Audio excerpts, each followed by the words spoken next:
नमस्कार जय जगन्नाथ। आज आम विषय आरंभ करवा से तृतीय श्रेणी द्वितीय विषय जो विषय ना हूँ आशा धरवा जन्म।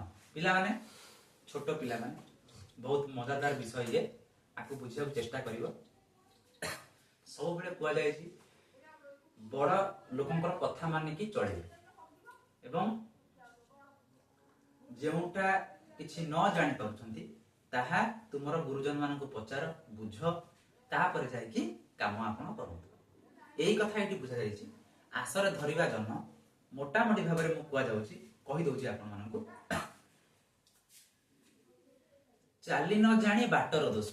जदि तुम्हें छोट पिला माने माँ आपण को कहले तमे स्कूल जावाई जदि आप स्कूल न जाइकी को दुकान रे जाइकी ना चॉकलेट खाइबे किंबा कहा सह जाइकी झगड़ा करेंगे सेगरा सब जिन भूल जिन से कथा ये दर्शा जाइए से भली भूल आम जीवन में करवा उचित नुहे। जमीती कि छोट पिला माने आमे परस्पर भितर झगड़ा सृष्टि न करवा तादेर मध्य एथिरे वर्णना करा जाइए। से कवि एठी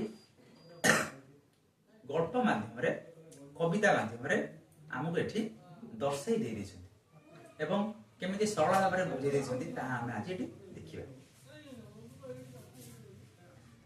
तृतीय श्रेणी साहित्य द्वितीय विषय जार ना होची आशरे धरिबा जन्म। पिला माने मन करी सुनो ना दळे दळे पिला माकड़ पोखरी रे जन को देखिले ना दळे बहुत माकड़ माने आसिले।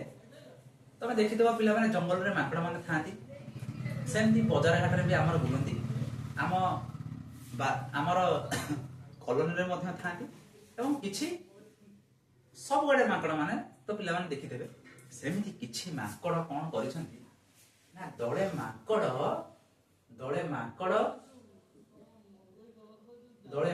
कोन करिसंती ना दळे माकड़ आसीसंती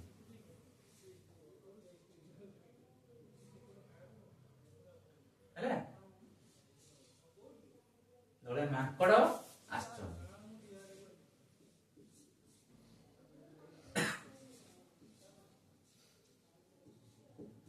दळे माकड़ आसचंती आसिकी कोन करछंती ना से माने गोटे जगह रे बसचंती गोटे जगह रे बसी तांका भीतर से डिस्कशन चलछंती आज कोन करबा जेंती आमे माने पिला माने कोन आज पाठ पढा हबो कोन आज हमें खाऊचु तोर पेंसिल कोटा मो पेन कोटा जानूचु सेमती ताका भीतर से माने कथाबार्ता हो।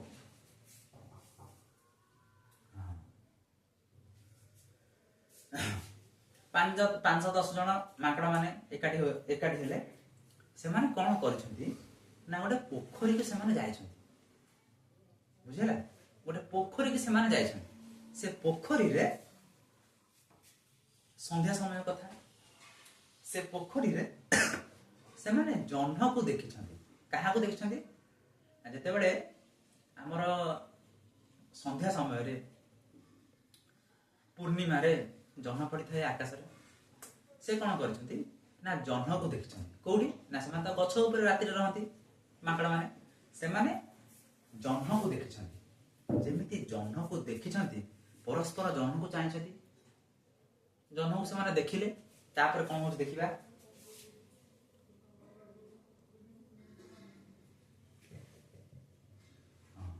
ए माने छोट माकड़ माने से माने तो जह्न को ऊपर देखि थे आकाश रे से माने जेमती तळ को जह्न रे देखि देले पानी भितर से माने आहुरी खुशी हो गले जेमती छोट पिला माने ताकोटे चॉकलेट देले से जेमती बहुत खुशी हो जांती ए माने देखले तो जह्न तो ऊपर अछि तळ को पुणी केमती आइला कोन चाल चली पड़ी आसिला जेम जह्न को जेमती तळ जेम देखि देले से माने आहुरी बोली खुशी होबारे नाची बारे लागे खुशी हे कि नाची बारे लागे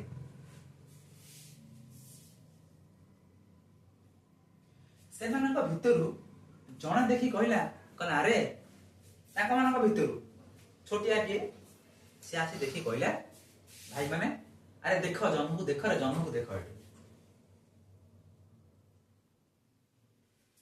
जह्न को देखिया चला एवं से जह्न को हमें धरिबा ऊपर को तो हमें जह्नटा को एते बाट को तो धरि पारु आमे तेणुक तले जेहेतु जह्न आमर अच्छी ତାକୁ ଯିବା ଆମେ ତାକୁ ଧରିବା। ଏଟା ଗଛଟିଏ ହେଇଛି, ଏଠି ପୋଖରୀ ପାଣି ଅଛି, ପୋଖରୀ ଭିତରେ ଏଇଠି ସବୁ ମାଙ୍କଡ ମାନେ ସବୁ ବଇଛନ୍ତି ଏଠି।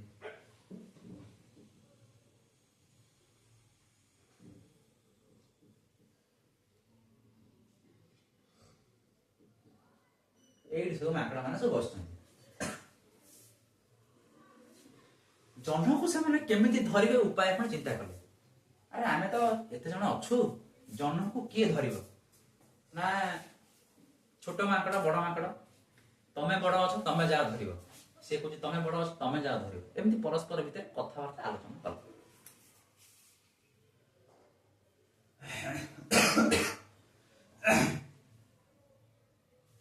ତାଙ୍କ ଭିତରୁ କିଛି ମାଙ୍କଡ ଯିଏ ସବୁ କାମ ଆଗଭର ହିଁ କରିଦିଅନ୍ତି, ସେ କଣ କଲେ ନା ଜହ୍ନକୁ ଧରିବା ପାଇଁ ସେ ପୋଖରୀ ଭିତରକୁ ଡେଇଁ ପଡ଼ିଲେ। ଗଛ ଉପରେ ବସିଛନ୍ତି ମାଙ୍କଡ ମାନେ, ଗଛ ଉପରେ ଯୋଉ ବସିଛନ୍ତି ପାଖରେ ପୋଖରୀଟିଏ ଅଛି, ସେ ପୋଖରୀ ଭିତରେ ଜହ୍ନର ପ୍ରତିଛବି ହିଁ ପଡିଛି। ସେ ପ୍ରତିଛବି କି ମାଙ୍କଡ ମାନେ ଭାବିଲେ ଜହ୍ନ ତଳେ ମଧ୍ୟ ଅଛି, ତାକୁ ଚାଲ ଆମେ ସମସ୍ତେ ଧରିବା। ଜଣେ ମାଙ୍କଡ କହିଲା ମୁଁ ଆଗ ଧରିପାରିବି। ତେଣୁକରି କିଛି କାହା କଥା ନ ଶୁଣି ନ ବୁଝି ସିଏ ପାଣି ଭିତରକୁ ଡେଇଁ ପଡ଼ିଲା।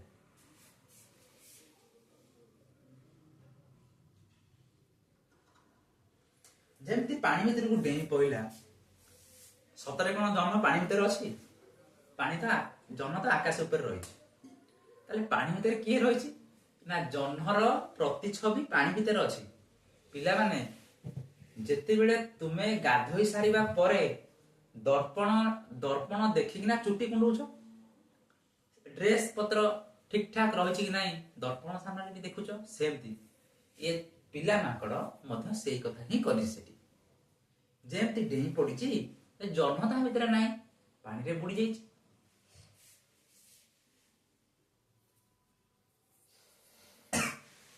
ଯେମିତି ପାଣି ଭିତରେ ଡୁବି ଯାଇଛି, ପଚାରୁଛି ଆରେ ଭାଇ ଏ ଜହ୍ନ ଗଲା କୁଆଡେ? କିଛି ମାଙ୍କଡକୁ ପଚାରୁଛି ଭାଇ ଏ ଜହ୍ନଟା ଗଲା କୁଆଡେ?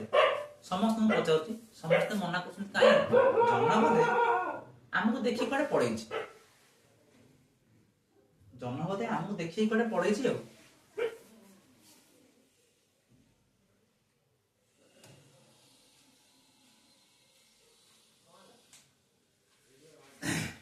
ଜଣଙ୍କ ପରେ ଜହ୍ନକୁ ଧରିବା ପାଇଁ ଗଲେ, ଇଏ ଡେଇଁ ପଡୁଛି ମୁଁ ଧରି ନେବି, ସିଏ ଡେଇଁ ପଡୁଛି ମୁଁ ଧରି ନେବି। ପରସ୍ପର ଭିତରେ ଏମିତି ନାଚି ଖେଳି ଜହ୍ନକୁ ଧରିବା ପାଇଁ ଚେଷ୍ଟା କରୁଛନ୍ତି। କିନ୍ତୁ କଣ ହବ, ଜହ୍ନ ତ ତା ପାଖରେ ନାହିଁ। ଜହ୍ନ ଜାଗାରେ ଅଛି, ସେ ତା ପ୍ରତିଛବି ଦେଖିକିନା ସମସ୍ତେ ତା ଉପରକୁ ଡେଇଁ ପଡୁଛନ୍ତି। ଏତିକି ବେଳେ ଗୋଟିଏ ବୁଢା ମାଙ୍କଡ ଆସିଲା।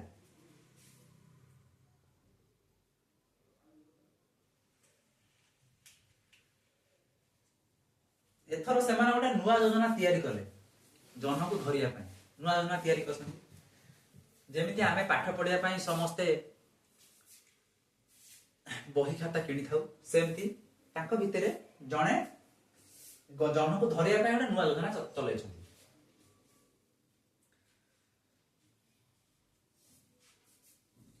ଏମିତି ଯୋଜନା କରୁଥିବାର ଗୋଟେ ବଡ ମାଙ୍କଡଟିଏ ତାଙ୍କୁ ଦେଖିଲା। କିଏ ଦେଖିଲା? ନା ଜଣେ ତାଙ୍କ ଭିତରୁ ଜଣେ ବୟସ୍କ ମାଙ୍କଡ ତାଙ୍କୁ ଦେଖିଲା। ଦେଖିକି ତାଙ୍କୁ ପଚାରିଲା, ଦେଖିକି ତାଙ୍କୁ ମନ ସେଠି ହସୁଥାଏ, ଏ ପିଲାମାନେ ଛୋଟ ମାଙ୍କଡ ମାନେ କଣ କରୁଛନ୍ତି, ଦେଖିବା ଏମାନେ ଜହ୍ନକୁ ସତରେ କେମିତି ଧରୁଛନ୍ତି କି ନାହିଁ।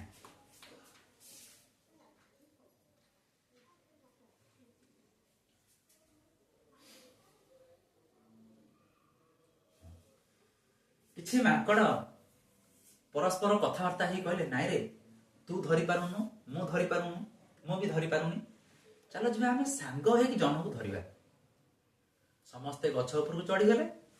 ଗଛ ଉପରକୁ ଯେମିତି ଚଢି ଯାଇଛନ୍ତି, ପ୍ରଥମ ଗୋଟେ ମାଙ୍କଡ ଗଛକୁ ନଟକିକି ରହିଲା। ଦେଖିଛ ମାଙ୍କଡ ମାନେ ତ ଗଛରେ ଏମିତି ଦୋଳି ଖେଳିଲା ଭଳିଆ, ଦୋଳି ଯେମିତି ଖେଳନ୍ତି ସେମିତି ସେଇଭଳି ଭାବରେ ଝୁଲୁଥାନ୍ତି। ଜଣେ ଗଛର ଡାଳକୁ ଧରିଲା, ଆଉ ଜଣେ ହାତ ତଳକୁ ରଖିଲା, ସେ ହାତକୁ ଆଉ ଜଣେ ମାଙ୍କଡ ଧରିଲା। ଏମିତି 10-12ଟି ମାଙ୍କଡ ପରସ୍ପର ହାତ ଧରାଧରି ହେଇକି ପୋଖରୀ ଭିତରେ ଜହ୍ନକୁ ଧରିବା ପାଇଁ ଚେଷ୍ଟା କଲେ। ସେ ପାଣି ଭିତରେ ଜହ୍ନକୁ ଧରିବା ପାଇଁ ଚେଷ୍ଟା କଲେ। ବୁଝିପାରୁଛନ୍ତି ତ? କଣ ହବ? ଜହ୍ନ କଣ ସତରେ ଆସିବ ଏଠିକି? ନା, ଜହ୍ନ ଆ ଭିତରକୁ ଆସିପାରିବନି।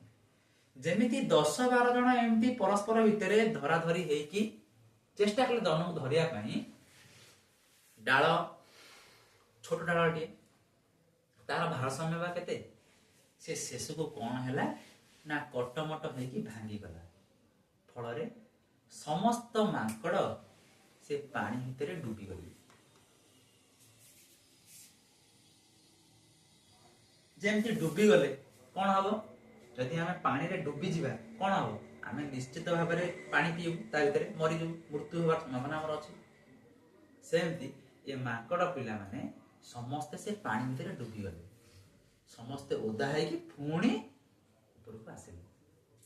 ଏ ଗପରୁ ଆମକୁ ଏତିକି ଶିକ୍ଷା ମିଳୁଛି ଯେ କି ତୁମେ ଛୋଟ ପିଲାମାନେ ପ୍ରତ୍ୟେକ କଥାକୁ ଧ୍ୟାନ ପୂର୍ବକ ସହ ବୁଝ ଏବଂ ଯାହା ବି ଯେକୌଣସି କାମ କରିବାକୁ ଯାଉଛ ତା ବଡମାନଙ୍କୁ ପଚାରିକି ହିଁ କାମ କର।